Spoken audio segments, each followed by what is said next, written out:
So, Five Nights at Freddy's Security Breach is finally out, and I've been working on this review for a while. The game came out like a few weeks ago. I mean, whoa.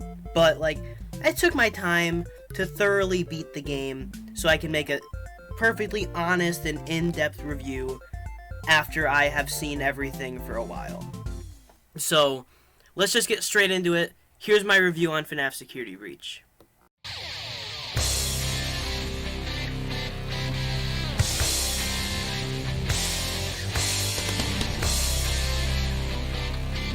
So to start off, let's talk about the core game mechanics of this game. So, in this game, you play as Gregory, who's like a little 7-year-old, and you travel around the mall and try to escape with the help of Freddy himself. So, basically the mechanics of this game is pretty basic controls, WASD to move and stuff. You sprint around, you hide, all that good stuff. The crouching mechanic is more of like a stealth mode, where you're way lower to the ground and you walk way slower, but you're way harder to notice for the animatronics. That doesn't mean you can't be noticed though, because if you are out in the open, they will see you. So that's basically how that works. This game's mechanics are pretty simple, they're pretty easy to understand, and they work pretty well. Another mechanic is Freddy himself, who is basically just like, he follows you around, he helps you out, and basically Freddy has a battery, and you're invincible when you're inside of Freddy. Nobody can get you, except for the little moon guy when the power goes out, but like, whatever. So, you're basically immune to everything when you're inside Freddy. You're completely protected from everything around you, but Freddy has a battery life that depletes very fast. And if Freddy dies, you need to find a recharge station to charge him back up, or else you can't use him again until the start of the next hour, when his battery manually recharges. So, that's basically how the mechanics work in this game. They're very simple, but they're also very, very well executed, I'd say. I'd say that this game's mechanics work very well, it controls nice, it feels nice to control. In my playthrough, I literally go, like, I'll play the clip right now. All this. I also love, like, the way this game is, like, this is very, like, nice looking for a first-person game. Like, the way the camera moves around, it all feels very natural and stuff. Let's start with the first threat in the game is Chica. So, Chica, she basically walks around, checks hiding places, she stomps around everywhere. She's the first threat in the game, so she's pretty easy. Her gimmick is that she goes around, she eats trash off the ground, and that's what she gets distracted by, which is what makes her the easiest. She's also affected for the longest by your camera flash and your Phaz Blaster, which are mechanics I haven't even gotten into yet. But she's probably the easiest one to avoid. She's not going to be too big of a problem if you run into her. And I love the design, by the way. We're not talking about that yet, but I love Glamrock Chica's design. And yeah, she has a voice too. She talks to you while she's hunting you. I turned off subtitles because I found the subtitles of the characters talking randomly just very annoying. It's nice for cutscenes, but like for anything else, I don't like the subtitles. So, yeah, Glamrock Chica, pretty cool, pretty easy to avoid, pretty decent character. Maybe used a little too often in the game because you fight Chica like so many times, and that's not even counting when she's broken. When you fight her, that's the last time you fight her though. That's like the final round with Chica. But yeah. Now the game's second threat is Roxanne, or Roxy. Basically what she does is she's faster than Chica, and she doesn't check hiding places as often, and she's more just like looking around for you. So, yeah. She's a little harder, probably just as hard to avoid as Chica. Like, she's not too difficult, but she does get more difficult as the game progresses.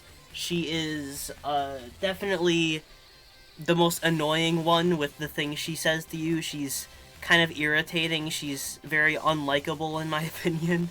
But yeah, Roxanne, she basically just like walks around. Same deal with Chica, except Roxanne does a little less checking and stopping, and she's more just like she's always going. And she's also faster. And then the final one is Monty, who you don't get to see very often, but he is in there sometimes. Basically, his thing is he walks very slow until he sees you when he's the fastest character in the game. So he goes from the slowest character to the fastest character depending on if he sees you or not. And he's not used very often in the game. Like, you see Roxy and Chica significantly more than you see Monty, but Monty's mainly just in his golf course for most of the game, which I guess is the place you want to see Monty, so that's not too big of a deal. But, yeah. That's basically all that Monty does. He's the same deal as the other two. Hide from him. Monty, to my knowledge, doesn't check hiding spots at all. Like Roxy, if Roxy sees you hide, she'll go check your hiding spot if she sees you go in there. But Monty will not. Monty can't check hiding spots because he's a little dumb. I mean, have you heard his voice? He sounds like freaking Bowser. But yeah, Monty, he's cool. I like his design a lot, and then his voice. But yeah, Monty's pretty cool. Maybe a little underused, but yeah. Then we got the staff bots. These guys, basically, they're kind of a mixed bag. They'll either help you, or they'll be a nuisance to you, or they'll straight up just call the animatronics to you if they see you. So basically, they're staff bots with little flashlights. They'll walk around, and if they see you, they'll grab you, and then they will alert the other animatronics. There's mopping staff bots that will set off an alarm that calls over an animatronic. And then there is the map bot and the party bot, which basically just, the map bot gives you a map of wherever you are, and the party bot takes your party passes, or whatever pass you have, and lets you into a room. So, staff bots are pretty simple, nothing much to say. They're cool, I like them. That's all. Then for our final threat, we got Vanny, who is, you barely see her in the game. Like, she's rarely ever used, and she shows up completely randomly, and she's never there for long. You usually she doesn't get much screen time, surprisingly. For how big of a marketing like, they made a freaking statue of her, but they didn't, she's barely in the game. Like, if I'm showing footage right now, and it's not of Vanny, that's because I don't really have any footage of Vanny to show, because that's how little she shows up in this game. It's crazy. So, yeah, but basically her gimmick is that she hops around towards you slowly, and she distorts your vision the closer she gets. And if she gets too close, you're completely blind until she gets you. So, yeah. She has a pretty cool mechanic, I'll be honest. It's a huge shame she wasn't used at all, though. Like, she's barely in this game, and it's such a shame. I'm really hoping we get some DLC where we get to see more of Vanny, because the amount of screen time she gets is kind of unacceptable. So now we're going to move on to the boss battles. So there's only 3 boss battles in this game. Like, 3 real boss battles. I mean, I guess there's kind of like the mini bosses with like Roxy and Chica, but those aren't really like boss battles, because you don't really, like, I guess you fight them, but like, you don't really fight them. So let's talk about the boss battles. So the most notable boss battle in the game is Music Man. So Music Man's boss battle, basically his gimmick is that he basically just crawls around the area. It's super cool. You gotta find these switches, and you gotta flip all of them. And then in the finale, you like flip the last switch, and he starts chasing you down the hallway. You saw it in the trailers. It's really cool. Definitely one of the highlights of the entire game. DJ Music Man is one of the coolest things in this whole game. Everything with him is great. The part where he's reaching into the bathroom trying to get you, that part's really scary. Yeah, definitely one of the highlights.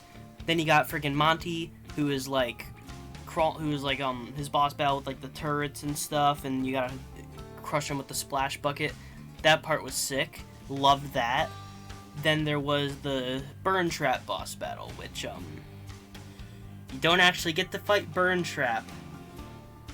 I haven't even talked about Burn Trap yet, but oh boy, he is here, and I feel like I'm going to talk about this boss battle more around the lore section, but just going to say this, I'm very disappointed that you don't actually get to face off with Springtrap. That was very disappointing, but yeah, overall, this game doesn't have enough boss battles. If we get DLC, I'm hoping for at least one more boss battle. Then, there's the extra mechanics in the game, you got the Faz Watch, which is basically just a little watch on your wrist. You can pull it out at any time, and it basically lets you look at cameras in the nearby area so you can watch where the animatronics are going. It's pretty handy. It's not necessary most of the time, but it does help me. It did help me a good few times, so I appreciate it being there. And then there's also the Faz Watch also logs the emails you get from the duffel bags, and yeah, overall pretty useful thing. I'm glad it's here. Works pretty well. Besides the map kind of sucks. But then we got the Faz Cam, which is it's a camera that looks like Freddy. Could you believe it? And basically the Faz Cam will flash enemies in the eyes and make them go temporarily blind and give you a chance to run away. This includes staff bots and animatronics. The only one it doesn't work on is Monty because of his sunglasses, but it's not like you're going to be encountering Monty with it much anyway. So, yeah. Then you got the Faz Blaster, which is a little laser tag gun, which basically, it's kind of like a worse version of the Faz Watch. It has more ammo, I guess, but like, and it takes less time to recharge, but you have to land a headshot in order for it to actually do damage, and I feel like that's kind of lame, especially when the other weapon literally stuns everything around you. So like, it's kind of makes the Faz Cam seem a lot more useful. But hey, the Faz Blaster is cool because it lets me say that I got to use a gun in FNAF game, so that's pretty cool. Now let's move on to the next section of the video because this section is already too long.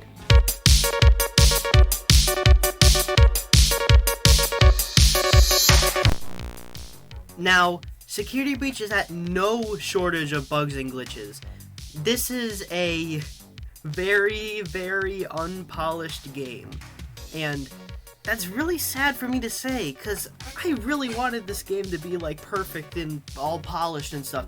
I thought that was why they took all the extra time, but nope. Apparently all the extra time just went and made the game bigger. I mean, that's not a bad thing, but, like, polish your game. Like, this game, it's just like, it's so wonky. Like, let's just talk about the main thing. This isn't really, it's not game breaking. It's probably the funniest glitch. But Freddy, his AI is so it's so goofy. Like, he'll spawn way far away from you and he'll run towards you, but sometimes he'll just not be able to find you, or he'll like spawn inside of a wall or something and you'll just hear like his footsteps go around. Sometimes he'll just like phase out of existence and you'll like hear his footsteps like clashing around you, but you don't know where he is. Freddy's AI is crazy. It's crazy. I've never seen anything like it in any game. But yeah, that's probably the most interesting part about this game's glitches, honestly. Freddy, I mean, they could fix Freddy, but I mean, like, it's kind of part of the experience. Like, trust me. So, let's talk about the bad glitches. So, if you jump while you try to get into Freddy, the map deloads. So, that's fun. Don't jump while you're trying to get inside Freddy. The AI for the animatronics just, like, isn't the best. Like, when a staff bot notices you, they'll just, like, teleport behind you and sit there for a few seconds before they start chasing you, which I think is kind of lame for the Pathfinder. I feel like they should probably just, like, be wherever they are in the map, and if a staff bot catches you, then the animatronic starts walking towards you from wherever they are. I feel like that would be a lot more immersive. Maybe make them a little faster while they're making their way towards you, then they'll walk a little slower so it's more fair when they actually find you. Something like that. I feel like the teleportation thing is a little ridiculous, especially when the characters will sometimes like spawn behind things. Like, Chica got her head stuck in a fence once. It was really funny, but like, it wasn't very scary. Not that these characters are very scary this time around, but like, they kind of missed the mark on a lot of stuff. But honestly, I didn't encounter any glitches that really broke my game. honestly, a lot of them were just kind of funny things that I just got to laugh off, and honestly, I kind of enjoyed them. So, I wouldn't say the glitches in this game are the worst thing in the world. I have seen some pretty bad glitches that I haven't gotten, but yeah, this game is buggy, but it's not overly buggy, at least for me. And yeah, honestly, I don't think any of the glitches are too game-breaking. They're just kind of funny. Oh, crap. He's so slow.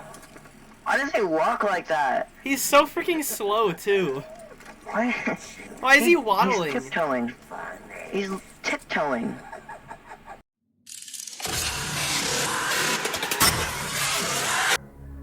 This game has really good character animation. That's literally all I want to say in this segment. It just has really good animation. I just really wanted to say that.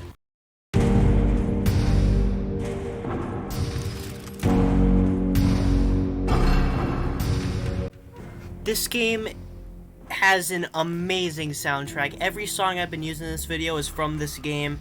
This game's soundtrack is great. Also, just the ambience too. Not even like specifically music. Even like the ambient music is great. It's all just like it's so well done. Like Leon Riskin, amazing job this time around. This is like this is the best soundtrack in the entire series.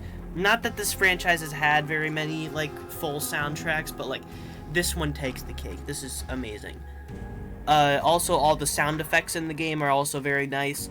This game has some really good sound design all around, but the music is definitely the highlight.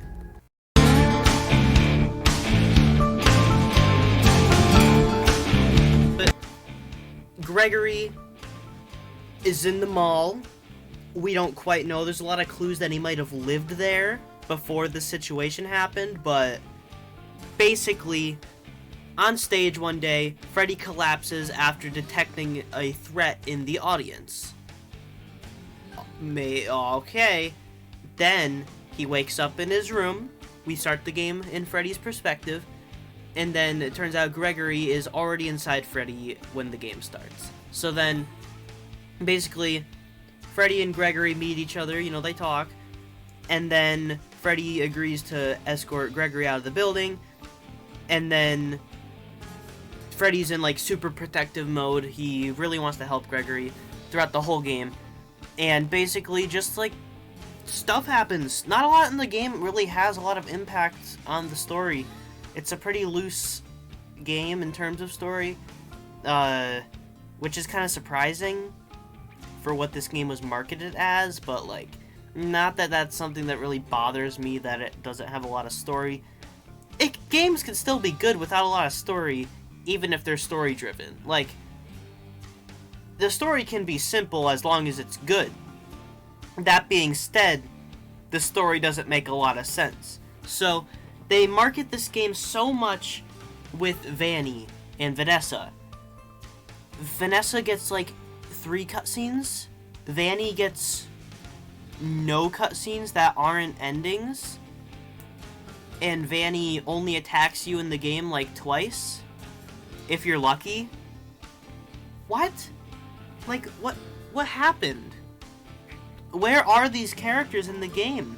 Their presence is, like, non-existent. It's crazy.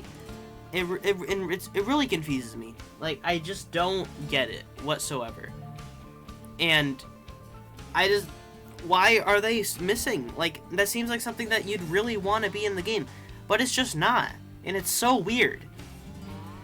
But there's a few different endings that are basically where all the story is, because the rest of the game doesn't really have a whole lot. Not that the rest of the game isn't fun, because this is a very fun game, I'll give it that. I did have a ton of fun playing this game. And a lot of stress in it, but that's expected for a FNAF game. They're supposed to be like kind of rage games in a way. But yeah, very fun game. Very lackluster story, though. Let's talk about the different endings. So there's, like, the fire ending, where Freddy has a freaking lighter hand, and he lights the Pizzaplex on fire, then he knocks Vanny off the roof, and, like... Yeah, if you don't know what I'm talking about, this probably sounds like nonsense to you, but no, this actually happens. Then Gregory pulls off Vanny's mask, and it's Vanessa, but then it pans to the ceiling of to the roof of the Pizzaplex, where Vanessa is there too. So I don't know what people really want to interpret that ending as, the fire ending. Honestly, I think that the Vanessa on the roof is her spirit trapped in the Pizzaplex after she dies. But a lot of people think that they're twins, which I guess could make sense, but at the same time, I don't know. That just doesn't really seem likely. Freddy literally gives us a big... Freddy literally at one point in the game goes, Vanessa, Vanny. Vanny is similar to Vanessa and Bunny. That cannot be a coincidence. Like, Freddy literally straight up just says that. There's no way they aren't the same person. I'm pretty sure that the theory that the Vanessa on the roof is her ghost is the more likely option. But yeah. There's the frickin' what the frick am I talking about? Oh yes! The true ending, or the good ending, or the ending that's canon. Or at least the ending that I think is canon, because it makes the most sense to be canon.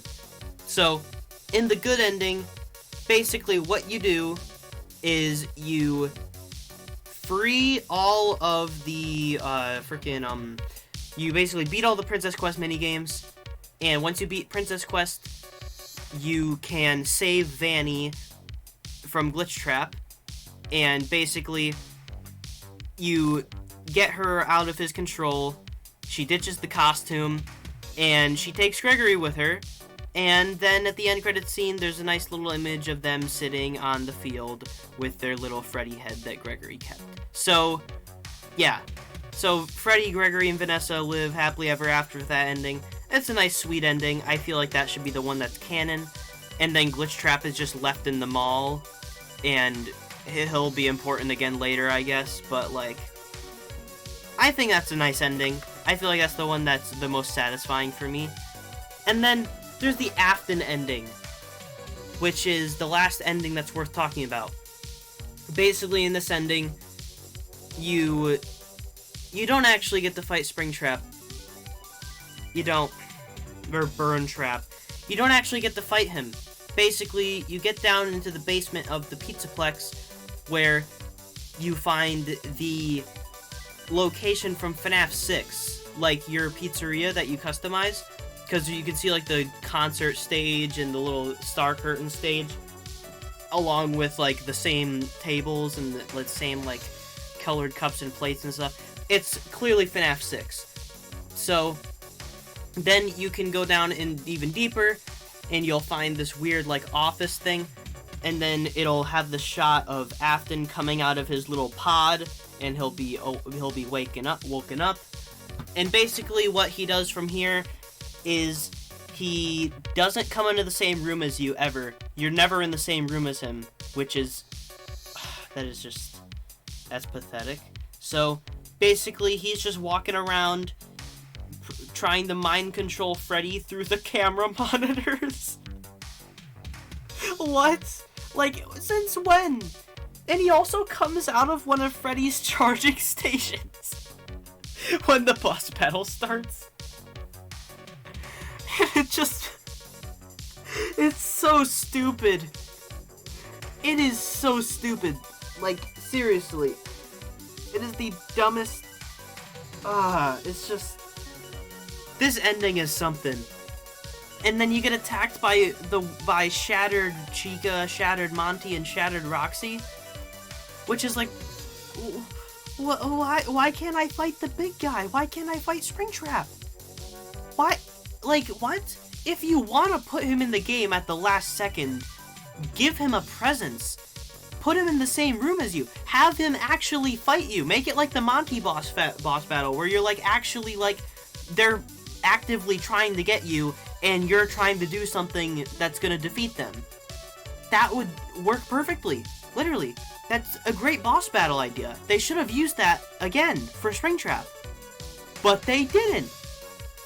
they just freaking made the lamest possible boss fight.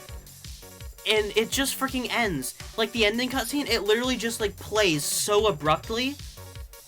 It's just so frustrating. But hey, at least Burn Trap's design is cool. And then there's also the Blob. It's a blob of animatronic parts with Funtime Freddy's head. Is this Molten Freddy? I don't think so. I personally think that this is just like a blob of parts and stuff that have remnant in them. And the souls inside of this thing aren't souls that are already there, aren't like the old souls from the older games, because those were put to rest. I think that the souls inside of the blob are the Pizzaplex murders, because that seems to make the most sense. That'd be very consistent with the older games. I feel like that's the best way for them to use Blob. But Blob, he sure does exist. He's got tentacles. Yep.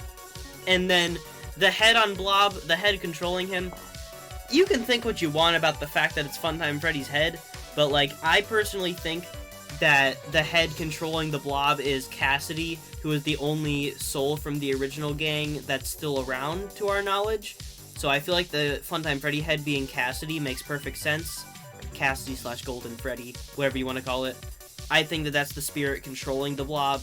And then inside the Blob, there's just the other Pizzaplex murders.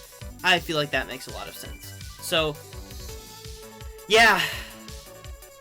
This game's story is rough. But it did bring in a lot of new fans. And no matter if you love or hate this game, it was very good for the franchise. It brought it back into the mainstream. It made a bunch of new fans. It basically rebooted FNAF. And I think that it did it pretty well for what it had. Not that it's perfect by any means, but I do think this game does a lot of good, and I think that the good outweighs the bad in a lot of ways. Especially with this game's impact. This game has a very positive impact on the franchise and the internet. Like, really, this game is very popular right now, and I think that's mainly just because of how crazy it is to have a FNAF game this big. And it's also the most inviting FNAF game, I feel. Like, it's not intimidating the newcomers. Like, I feel like people will be very comfortable just, like, hopping into this game if it's their first time with the series. And I've had friends who have hopped into this with their first time with the series. And they're fine with it, you know? They don't question much. They're just like, oh, yeah, this is cool. So, I feel like this game is very good for the franchise. Its simplicity, I feel like, is intentional. Not that it couldn't have been handled better, but I think it's intentional. Definitely could have been handled better, though. But, yeah. I think this game deserves a fair shot. If you're a FNAF fan or not a FNAF fan, and you think the game interests you, pick it up. Just try it. If your device can handle it. If you have something that can handle it. I'd really only recommend the game on, like, PS5 and some good gaming PC. Maybe PS4 once they release a few patches, but yeah. Overall, I'd recommend the game. I'd say it's pretty good, and I hope you guys enjoyed the review.